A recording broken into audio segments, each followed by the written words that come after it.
イヤホーみんな生きしてる生きしかしない徳丸です。今日ちょっと散らかってます。ちょっと諸事情で。すみません。で、昨日ね、ライブしたんですけど、突然にもかかわらず参加していただいた皆様ありがとうございました。で、一応このホワイトボックスで最後のライブになるかなという感じで、で、ライブの中でね、一応この14平米に住んで、からのその感想というか、分かったことというか、そういうことを話したいなと思ってたんですけど、結局話せず、質問ばっかりになっちゃってね、質問回答ばっかりになっちゃったので、ここでちょっと話していきたいと思います。で、今ね、机ともうテーブルがなくなってて、で、もうしばらく経つんですよ。4、5日経つんですけど、実は。なので、ファニチャーレスの生活をしています。で、今日は朝から、もう書く場所がないんで、こう作業する場所がとにかくないんで、今この辺にもう PC とか、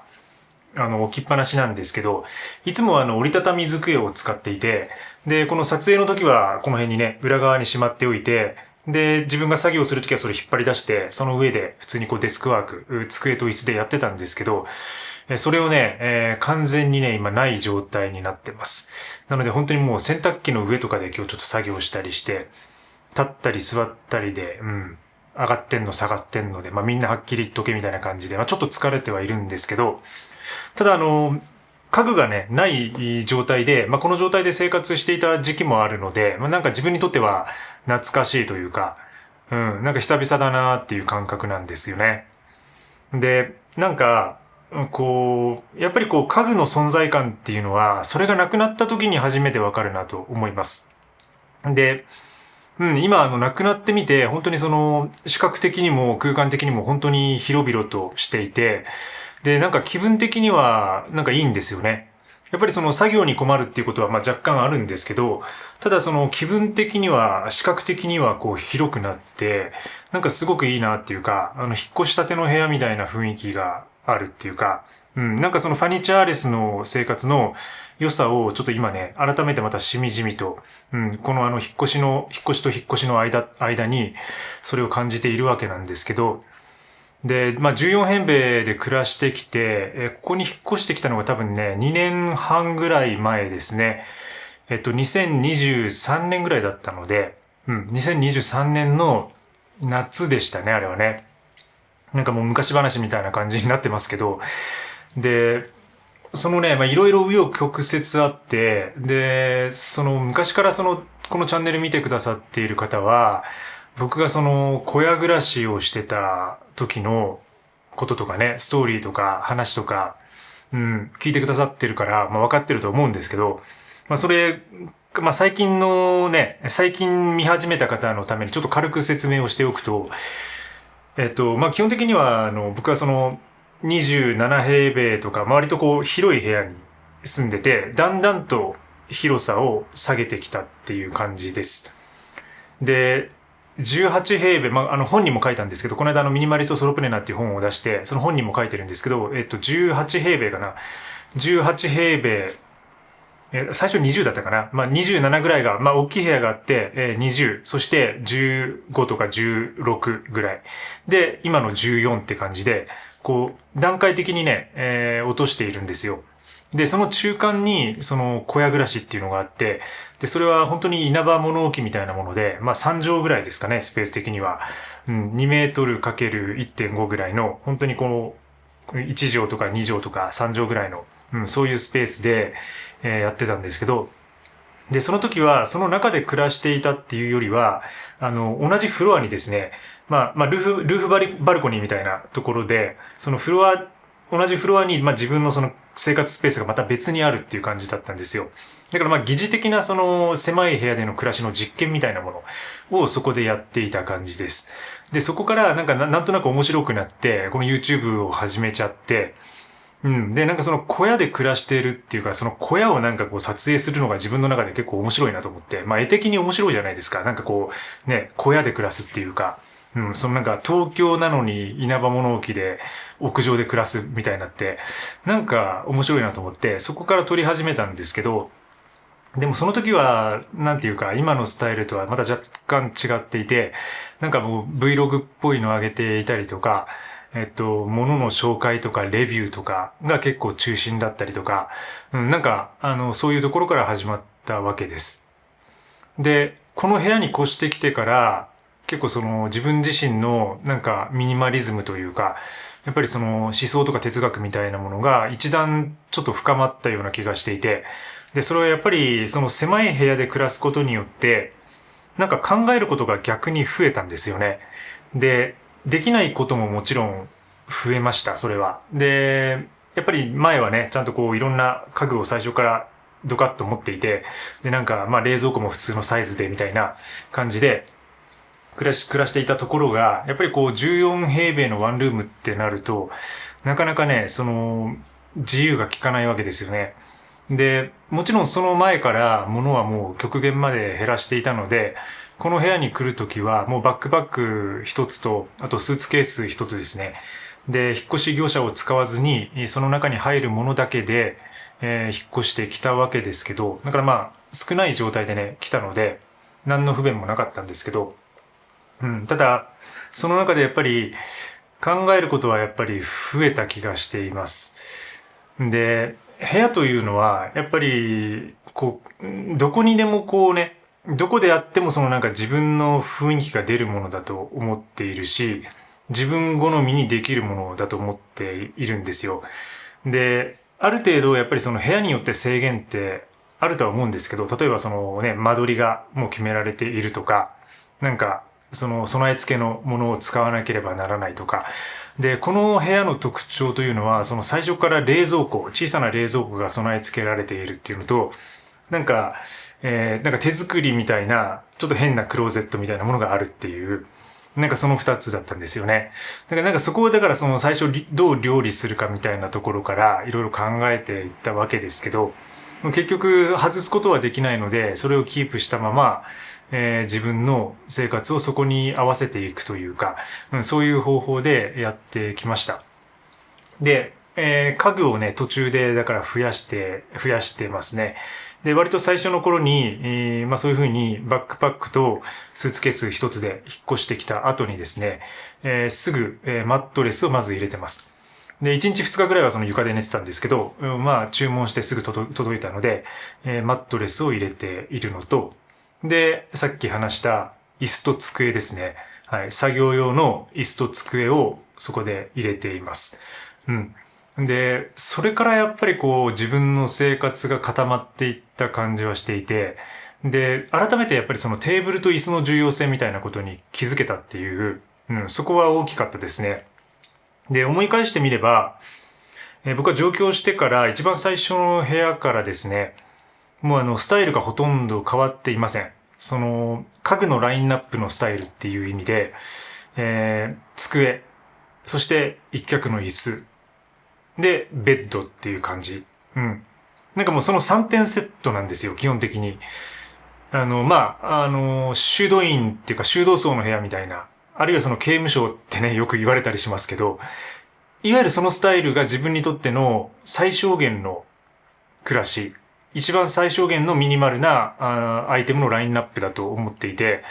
で、それが必要十分であるしっていうか、まあ十分だなって自分では感じているんですよね。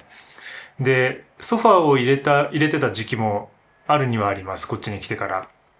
で、まあ、ローテーブルとかを試していたこともあるし、学生の時とかはね、ローテーブルのスタイルでしたね。ローテーブルとソファーのスタイルだったりしたんですけど、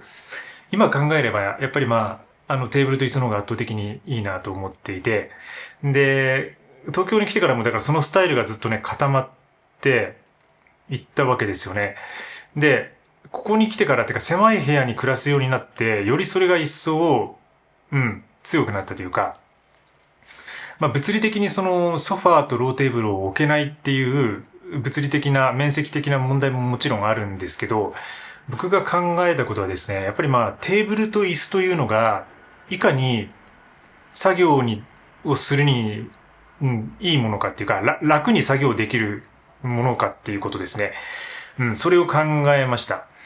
で、やっぱりまあ、今スタンディングでやってるんですけど、ずっと立って作業するっていうのは結構疲れるんですよ。で、まあ、実際にそのカロリー消費も、座るよりも明らかにカロリーを消費するっていうふうに言われたりしてます。で、一方、まあ健康にはいいんですよね。やっぱりまあ座りっぱなしっていうのが一番良くないので、まあ立って、ちゃんとした姿勢で、作業することができれば、立ってる方が健康にはいいと。で、一方で、その床に今度座るっていうスタイルになると、例えばまあ、ちゃぶ台とかを、こたつとかを置いて、その上で座ったまま作業するっていう。まあこれもね、一応まあ座りの感じにはなるんですけど、どうしてもやっぱり座ると、こうね、テーブルの高さが合わなかったりとか、で、床面は調整できないので、テーブルの高さによってもう自分の、作業する手の高さがフィックスされてしまうと。だからそれで結構不自然な姿勢になりやすかったりとか、で、ローテーブルがない今のスタイルなんかは、僕その MacBook とかこのね、もうラップトップ、まあその名の通り、ラップにトップさせるっていう感じで、この膝の上でね、こう使ってるんですけど、やっぱりね、不自然ですよね。で、不安定だし、キーボードも打ちにくいし、作業がしにくくなると。で、だから座っても疲れるし、で、変な姿勢になってどこかに負担がかかるし、立っていたら楽だけど疲れてしまうと。長時間はなかなか難しい。で、ちょっとフォーカスの仕方が難しいなと思うこともあります。で、その立つことと座ることの中間に位置するのが机とテーブルというスタイルだと思っていて、で、思い返してみて、ちょっと調べてみたら、一番最初に椅子の発明の方が早いんですよね。人類の中で。で、紀元前1400から1500年ぐらいのエジプトでもう椅子は発見されていて、まあ記録に残っている限りってことになるんで、もしかしたらその前から椅子らしきものはあったのかもしれませんけど、まあむしろその木のね、切り株とか、なんかそういうこう岩とか石で多分みんな休んでいたと思うんですけど、椅子が発見されたのは古代エジプトという記録があって、で、その頃からまあ椅子にみんな座っている。まあほとんど多分最初の頃は王族というか王様だけの特権だったと思うんですけど、で、17世紀のフランスでようやくテーブルと椅子というものが作られたと。いわゆるそのコンシューマー向けなものとして作られるようになったと。で、産業革命起きてから18世紀、19世紀ぐらいからようやくみんなにね浸透して使うようになったと。で、この近代の文学とか、やっぱりその何かこう手作業で生み出すものがこう発達した時期、まあルネッサンスの時期とも多分重なると思うんですけど、おそらくその文学とか書物みたいなもの、物書きみたいなものがこうできるようになってから、で、そういうのが深まってからそういうものが発展したというふうに多分なっていて、歴史的には。だから、机と椅子が、その、まあ、文化の情勢みたいなものに、多分深く関わっているんじゃないかなと思っていて、だからおそらくちょうどその人間の体にフィットして、で、床に座るよりも、そして立って作業するよりも、その折衷案としてっていうか、まあ、中間の感じで、体にはあまり負荷を与えずに、割と長い時間作業できるっていうスタイルがそのスタイルなんじゃないかなっていうところですね。で、それが多分今も現代まで続いているっていう感じです。で、ただやっぱり、同じ、まあその、いくらね、その人体構造的にフィットしているとは言っても、まあ椅子に座っている、長時間座るっていうことが、今の現代病というか、現代的な病の多くを引き起こしているっていうことはもう明らかになっていて、で、座りすぎは本当に良くないと。で、やっぱりこう立って移動したり、散歩したりする方が、そういうこうリスクは軽減されるっていうことで、立ってる方がいいんですよね。で、じゃあどういうふうにそれを求めていくかっていうと、まあなんかそのね、まあちょっと今長々と話しちゃったんですけど、それが結局その狭い部屋の良さと関わってくるなと、ふと思ったんですよね。机と椅子で作業していて、で、ソファーを置かないスタイル。で、ソファーを置くとなると、今度、仕事をして休憩するときにみんな多分ソファーに座るってことになるんですけど、そうなると、仕事も座ってるし、休憩でも座ってることになるんですよ。で、結局それは座る時間を伸ばすことにつながるというか、伸ばすことにしかつながっていない感じになるんですけど、それがソファーがないスタイルだと、立つしかなくなるんで、立ってですね、外に行けたりするんですよね。で、まあ、例えば、外のカフェのふかふかのソファーとかいいソファーでコーヒーを飲むとか、で、あとは公園のベンチとかね、自然の中にあるようなベンチで休憩するとか。で、まあ結局そこでも同じ座ることになるんですけど、でも例えばそこに行くまでの過程で、ウォーキングだったりとか、移動が発生するので、体はほぐれてリラックスもできるし、で、例えばそのお店によってコーヒーを頼んだりすると、そこで店員さんとのコミュニケーションが発生したりとか、あるいは友達とね、お店で合流して一緒に喋るとかっていうこともできますよね。だからその集中と休憩の両極端、両者をうまく行き来できるような仕組みになっていたなって、今振り返って思います。だから、ここに来てからやっぱりその部屋が狭いからこそ、よく前からね、インフラを外に求める。家の中にインフラを作るのではなくて、社会的なインフラを使うっていうことを何度か話していますけど、公園とか図書館とか、いろんなとこで、やっぱりいろんなサービスは外で使うことができるので、自分で所有する必要はないっていうのが、ちょっとミニマリズム的な考え方でありますけど、それをね、そのまま体現してきたっていうか、自分でやってきた2年半ぐらいだったかなと、そういうふうに思います。で、あとはその、金銭面的なところでもね、もちろん他にもいろいろ良いところはありますね。やっぱりコストを、狭い部屋の方がコストを抑えられて、その分浮いたお金を自分のね、他の投資だったりとか、自分が学びたいこと、勉強に突っ込むことができたりとか、そういうところが、やっぱり良かったりもするし、あとは、そもそも僕のミニマリズムというか、考え方自体が、ミニマリズムを取り入れた経緯というのが、本当にその、自分がこういう人生に疲れて、で、めんどくさがり屋という性格がもともとあって、めんどくさいことをしたくないっていうところ、いわゆるその逃げみたいなものから自分のミニマリズムは始まっているので、狭い部屋にすると、その掃除の手間とかがね、片付けの手間とかが全くいらなくなるんですよね。で、そこがやっぱり、それを改めて知れた、実験できた期間でもありましたね。で、例えばそれは自分のキッチンが本当にちっちゃなね、シルバニアファミリーのキッチンみたいなものなんで、何もそのね、道具を置くことができないので、いつも言ってるカップですね。カップと、あとはビクトリノックスの小さなマルチツール、ナイフみたいなもの。で、あとは、デザートフォークと箸を一膳。それだけで全ての食事をやっていると。あとはいつも使っているマグカップですね。ファイアキングのマグカップ。で、それはコーヒー飲むだけじゃなくて、それでキム・カーダシアンセットを作ったりとか、いろんな役割を持たせることができると。多用途に使うことができると。だからそういうふうにキッチンがミニマルになるし、道具も減ると。で、道具が減れば、その洗う手間ってのもほとんどなくて、で、最大でも洗う、だから食器がもう2つしかないんで、カップとマグカップだけです。ざっくり言えば。他にもそれ以外のカトラリー系はありますけど、いわゆるだから2つしかない。いくら食事を作っても、最大限で洗うものが2つしかないとなると、本当にその、楽なんですよね。その、炊事というか、家事をしているような感覚がないっていうか、家事を手放しているのとほぼほぼ同じような感じです。で、それはもう掃除も同じで、何度か掃除の動画も上げてますけど、ウェットシートで、まずそのドライでね、ささっと拭いて、で、次にそのウェットシートで拭くだけなんですよね。で、昨日のライブでも質問がありましたけど、その掃除機使ってますかみたいな質問もありましたけど、僕は掃除機は一度も買ったことがありませんね。そういえばっていう感じで。学生の頃は持ってたのかな。でも学生の頃も多分ね、持ってなかった気がするから、もしかしたら掃除機を自分のために買ったことがないですね。自分の部屋で掃除機を使ったことがないし買ったことがない。だから本当にここはもう、その撮影する前にささっと空拭きして水拭きして終わりなんで、もう1分とか2分で毎日の掃除が完了するんですよ。